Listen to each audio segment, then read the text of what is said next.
Greetings, fellow Watford fans. Omar here, and it's time for the YouOrns Thursday focus on Watford versus Burnley. That game tomorrow, Friday, August 12th, at the Vic.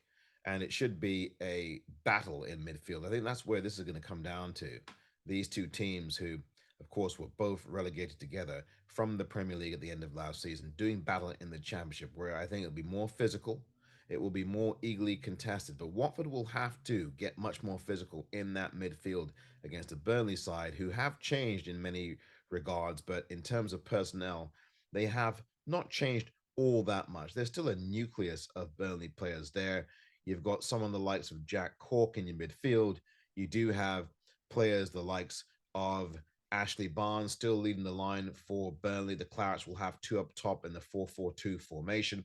And you still have players the likes of Josh Brownhill, who I think is assuming more leadership this season for Burnley under the new man in charge at Burnley, who is, of course, Vincent Kompany. Now, he has given a lot more energy to Burnley's play, a lot more speed to its play, and a lot more attacking threat, and the utilizing the wingbacks in very good ways that perhaps it weren't utilized quite the same way in previous regimes at Burnley. And they do have Ian Matson, the on loan player from Burnley, who is absolutely dangerous as a left wing back. He causes all kinds of problems. And it will be interesting to see who Rob Edwards lines up on that right side. Will he continue to go with Hassan Kamara on the right side, playing him out of position? Or will he start the game with Mario Gaspar? I think he should take a chance to start the game with Gaspar and make sure that Kamara starts on the left side for Watford. I think that is going to be your best bet.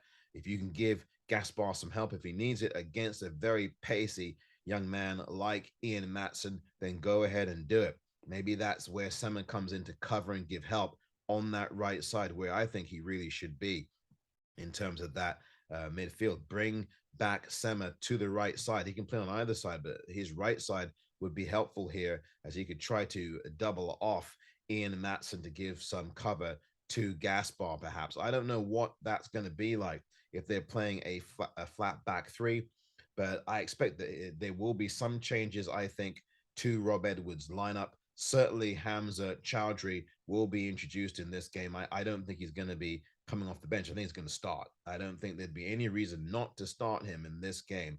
Hamza Chowdhury will give you a tackle or two and then some.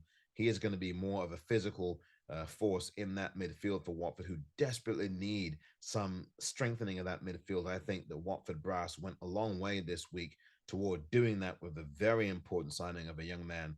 Hamza Chowdhury is just 24 years of age and he's on loan from Leicester City, but I think he can bring something of life and spark and some dynamism to this midfield, which has struggled so far this season and previously last season as well. Louser or Loser will not be back for at least another week or two when he gets back into training, and then we see where he goes. So Watford have to, I think, reshape their lineup here in this game, and I think the midfield battle in this particular situation will be the biggest key of the game. We need more creativity. Watford need to create more in their midfield. Watford need to energize that midfield and make it a crucial ingredient in link-up play, because these first two games, the midfield has been rendered meaningless for Watford. They have not had any real meaningful role in developing either of the two goals that Watford has scored so far, as I've alluded to earlier this week.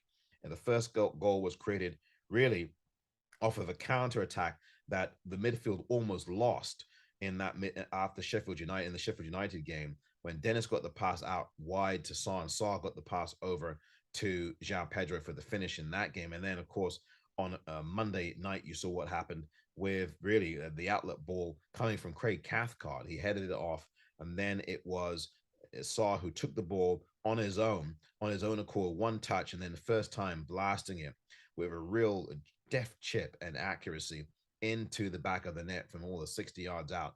The midfield had no role in either of those goals, and they had no role defensively either in terms of warding off any forays of West Brom on Monday, and then late in the late stages of the game against Sheffield United either. So that midfield has got to stand up and be counted in this critical game tomorrow evening at the Vic.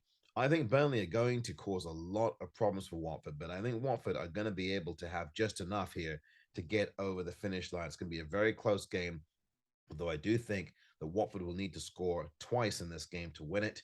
It is going to be a battle, no doubt. Burnley are a team that should not be taken lightly. They've started very well this season. As I said, Ian Matson will be a handful. Of course, Ashley Barnes will be up to his old tricks as they will play a 4-4-2 for Burnley. And also, you've got to look at people like Josh Brownhill, who has assumed, I think, somewhat more of a leadership role this season. These are Premier League players, these last two players I've referred to. And of course, there are still the likes of Jack Cork they have in their midfield and in their defense. They do have players who are certainly stout enough to be up to the test. But Watford here have got to start creating through their midfield. It's going to be too predictable for Burnley. If long balls are hit, it's going to be very easy for Burnley to repel them. Watford have got to have some more ingenuity in their play going forward from their left field. Excuse me, from their midfield. I want to see more link-up play here. There's got to be more of a consensus about that midfield, about what it's about, what it's going to do. Now, if Hamza Chowdhury starts, and I expect he will, I think that you're going to probably see either Sema or Kayembe give way, probably Kayembe. And it's a shame because, this is about loyalty to the club captain. And I think that you probably have Tom Cleverley staying in that central midfield role alongside Chowdhury. And I would not do that. I would absolutely have Cleverley sit and keep Kayembe and Chowdhury together. That's what I do. But I expect that Rob Edwards is going to stay loyal to his club captain, and he's going to have Cleverley and Chowdhury together in the center of that midfield. And I really look. I think you need to have Kayembe there. Look, I mean, Kayembe hasn't been excellent in the last game. I thought he was very good against Sheffield United, unsung hero in that game. But I do not think that you solve the problems of midfield by leaving Cleverley in there alongside Chowdhury. I would much rather see Kayembe and Chowdhury together until Loser comes back. But I expect that, again, I expect Rob Edwards to have Cleverley in that lineup to start with. I think what you do actually is bring Cleverley off the bench late on in the games.